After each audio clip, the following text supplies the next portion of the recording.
Энергетические вампиры. Все мы плаваем в океане энергии. Но получить эту энергию не так просто, потому что она распределяется по отношению к человеку недифференцированно.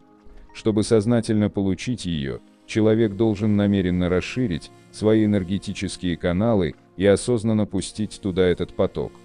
Например, вы пьете воду осознанно и намеренно, но не можете с таким же ясным ощущением пустить в себя энергию. Человек в принципе имеет возможность намеренно подзарядиться от космоса, но эта способность находится в зачаточном состоянии. Гораздо проще получить чужую, уже усвоенную энергию. Этим пользуются так называемые энергетические вампиры. Она легко усваивается, потому что имеет определенную частоту. Чтобы получить чужую энергию, достаточно настроиться на эту частоту. Точно так же колебательный контур радиоприемника улавливает не все радиоволны, а только те, на которые он настроен. Вампиры питаются уже усвоенной чужой энергией. Для этого они настраиваются на частоту ее излучения. Вампир настраивается на частоту своей жертвы на подсознательном уровне. Внешне это может проявляться по-разному. Он вкрадчиво подходит с каким-нибудь незначительным вопросом, навязчиво заглядывает в глаза, старается прикоснуться, удержать за руку, пристает с разговорами, умеет подстроиться под характер и темперамент, в общем закрадывается в душу и пытается нащупать фрейли своей жертвы. Это тип вкрадчивого вампира. Он, как правило, хороший психолог, общителен, но не обаятелен, а вязко навязчив, и это сразу чувствуется. Правда, он осведомлен о своей навязчивости и пытается по возможности таковым не казаться. Другой тип вампиров относится к манипуляторам. Манипулятор, как вам известно, играет на чувстве вины человека. Такой вампир подсознательно ищет людей, потенциально расположенных отдать себя на чужой суд или попросить совета в затруднительном положении. Человек с малейшим комплексом вины также подсознательно ищет, кто бы его осудил и тут же помиловал. Поддержка и совет требуются тем, кто ставит свои убеждения под сомнение и отдает себя на чужой суд. Таким образом, вампир и донор находят друг друга и получают каждый то, в чем нуждается. Манипулятор с легкостью настраивается на частоту своей жертвы.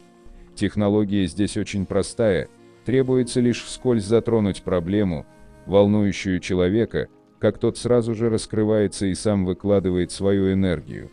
Третий тип вампира, наиболее грубый и агрессивный, это провокатор. Такой, особо не задумываясь, сразу идет в лобовую атаку и пытается вывести свою жертву из равновесия. Как действуют провокаторы, вам хорошо известно. Здесь используются все средства, начиная с неявного издевательства и кончая грубым давлением. Главное, чтобы донор вышел из себя, а что будет его реакцией: ответная грубость, раздражение, негодование, страх, неприязнь, неважно, все сгодится. Энергетическим вампиром человек становится бессознательно. Также бессознательно он стремится воспользоваться чужой энергией. В течение жизни он подмечает ситуации, в которых получает удовлетворение и прилив сил, а потом неосознанно стремится повторить наработанный опыт. Донор вампира после сеанса чувствует себя разбито.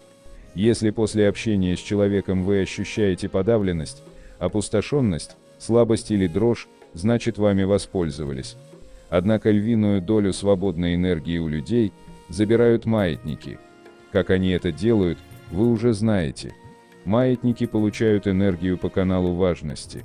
В отличие от вампира, который действует короткое время, маятник может сосать энергию постоянно, пока человек транслирует свое излучение на частоте маятника.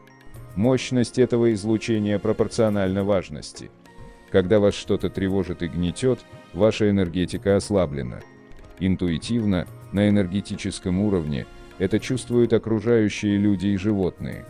Значит, осознанность и уверенность дали слабину. Именно вас среди прохожих на улице может облаять собака. Цыганка может пристать и выманить деньги. Энергетический вампир может получить от вас хорошую дозу энергии. Вы легко можете быть вовлечены в проблемную ситуацию. Не нужно видеть в каждом человеке потенциального энергетического вампира. Напрягаясь по этому поводу, вы уже открываете доступ к своему биополю. Чтобы защититься от нежелательного воздействия, Необходимо укреплять свою энергетическую оболочку, следить за уровнем важности и развивать в себе осознанность. Осознанность позволит в нужный момент отдать себе отчет в том, что вас пытаются завлечь в игру или ловушку. Низкий уровень важности затруднит настройку на вашу частоту. Следует особенно обратить внимание на признаки наличия малейшего чувства вины. Если я пустой, меня не за что зацепить. Манипулятор, сделав одну-две безуспешных попытки, оставит вас в покое. Ну а прочная энергетическая оболочка будет служить надежной защитой от вторжения.